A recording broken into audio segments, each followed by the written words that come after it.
Mr. Carr Civics class, Unit 1, Lesson 1. We are starting off with the question of citizenship, roles, rights, and responsibilities of citizens. The first lesson, what is a citizen? In order to talk about citizenship, we need to define what is a citizen, how you become a citizen. Our standards, we're going to define the term citizen and identify legal terms of becoming the U.S. citizen. Our objectives, we're going to look at the 14th Amendment and what exactly is stated as how you become a citizen. We're going to describe the process of becoming a naturalized citizen. We're going to evaluate the impact of naturalization process in society, government, or the political process. Our essential questions are, what does it mean to be a citizen and how is citizenship obtained? We're going to talk about what does it mean to be a citizen a little more in the next lesson. For right now, let's talk about what is citizenship. Our success criteria, really simply, I can define what the term citizen means. Google, what is a citizen? It matters because we need to know why we are studying what we are studying. The United States is enriched by its diversity and it's unified by its shared values. In the United States, there are two ways of becoming a citizen. So what is a citizen? Well, your book will define it as a community member who owes loyalty to the government and is entitled to its protection.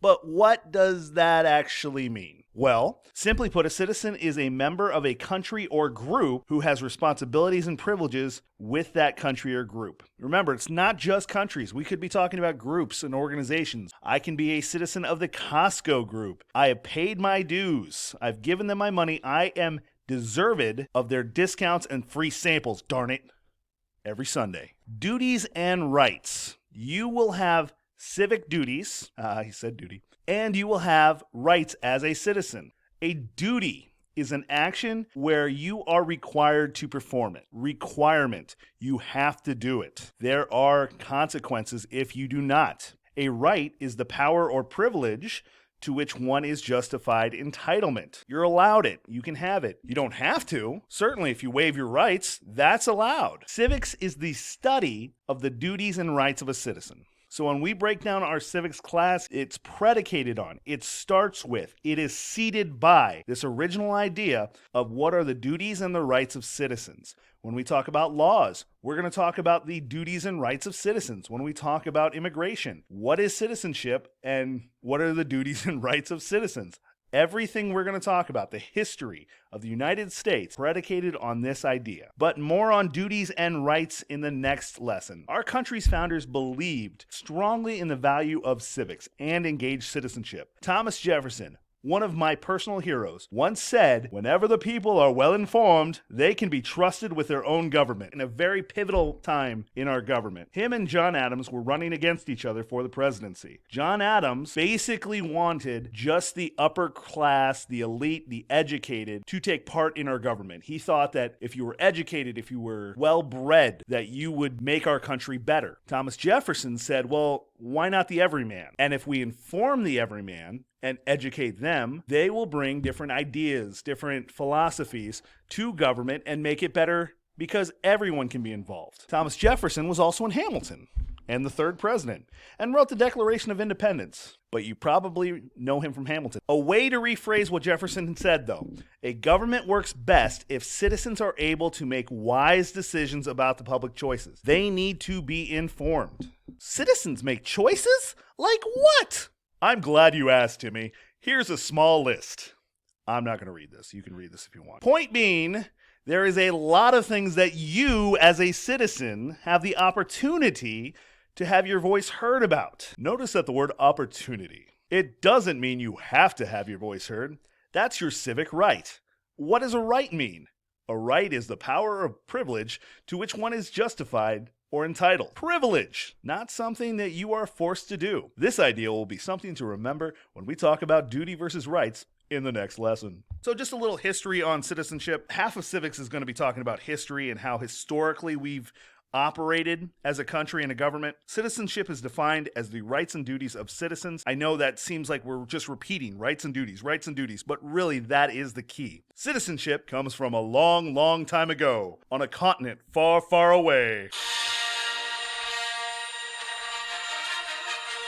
Wait. No, we don't own the rights. We do not own the rights to this. It's not Star Wars anyways. Star Wars is not the answer. John Williams, do not call me. Actually, no, John Williams, call me. I have so many questions.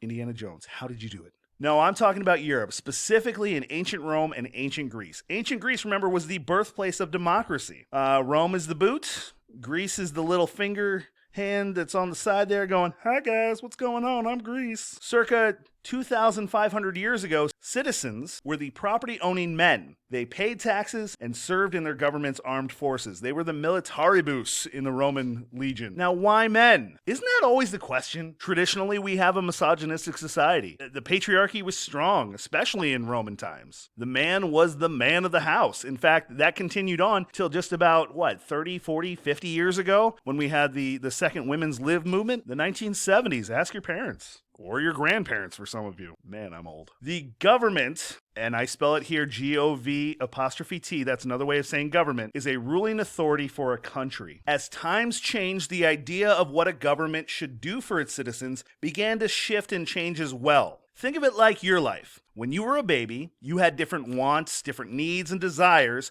than you do right now. And in about 10 years, you'll change even more. In 40 years, you'll be a completely different person. That's what happened to the idea of governments in the world. It started off the strongest was our leader. And then democracy happened and we decided, okay, well, I'm going to vote for that guy. Then the strongest beat that guy up and became the leader again. Then all of a sudden, in about 1700s, we decided, wait.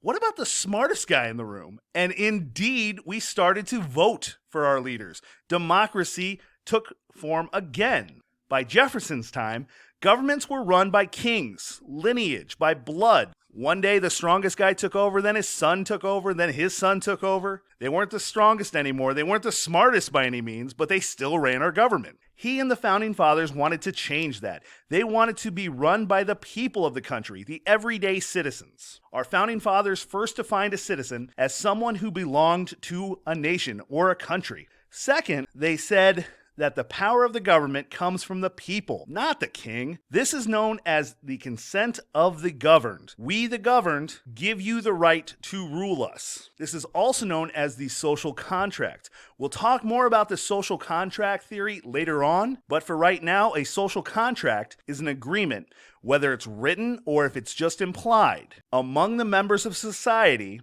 to cooperate for social benefits. Social benefits like everyone protecting everyone. If you're in a neighborhood, you have a neighborhood watch. Everybody goes out, makes sure there's no crime happening in your neighborhood.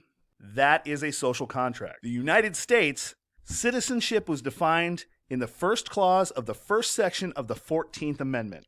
All persons born or naturalized in the United States and the subject of the jurisdiction thereof are citizens of the United States and the state wherein they reside. In other words, two ways to become a citizen: by birth or by naturalization. What are those two? What does that mean? Birth makes sense, right? You're born, bam. Person, citizen. Well, it depends on where you're born. Any persons born in any of the 50 states, Washington, D.C., any American territory, any U.S. military base overseas. If you're on a military base overseas, you're technically on U.S. soil. Automatically become a citizen at birth. Other ways you can become a citizen at birth, even if your parents are not U.S. citizens. They come to America and they have you. You were born on American soil, you become an American citizen. This part of the rule has caused some concern about immigration laws.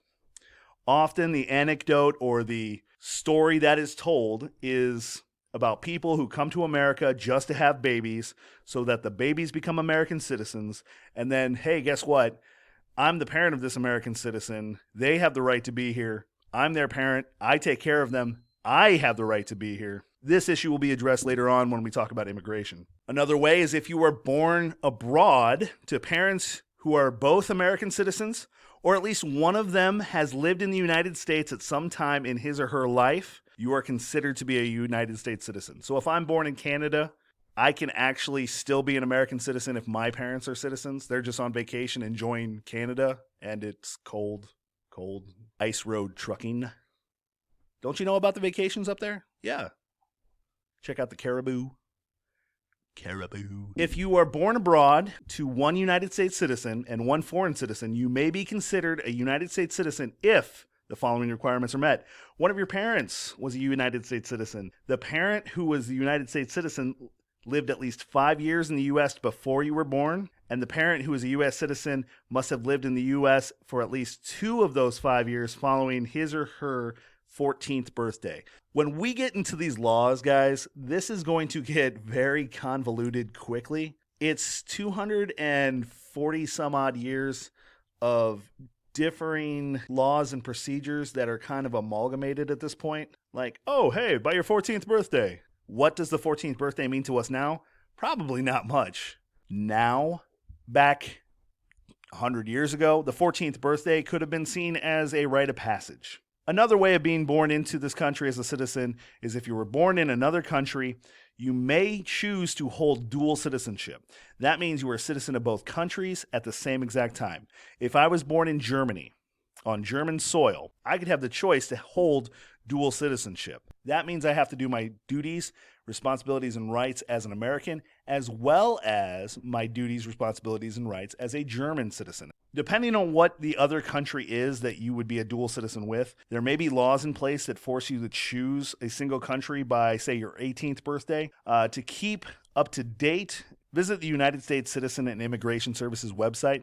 They have all of that wonderful information there. The other way to become a U.S. citizen officially is through the process called naturalization. Naturalization is a legal process to obtain citizenship.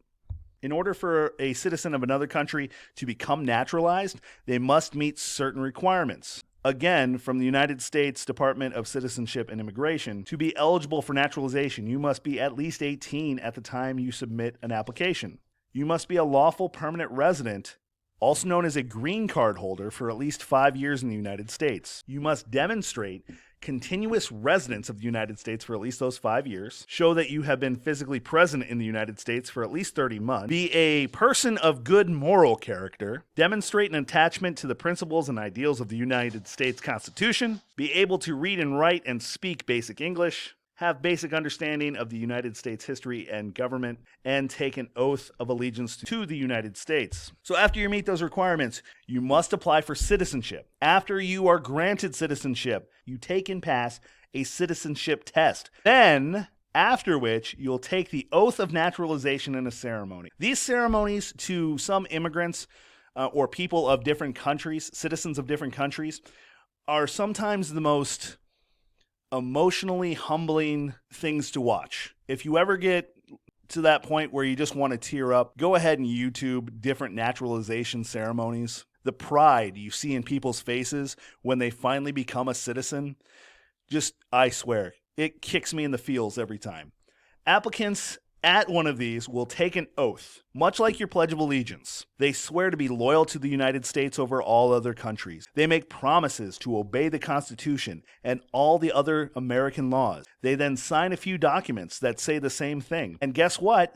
You become an American citizen. This process is not just an overnight decision. This isn't I want to be naturalized. Bam, done. For some people, this takes not only years, but decades. If they have children under the age of 18, those kids can become citizens too. Beware! American citizens can lose their citizenships in 3 ways.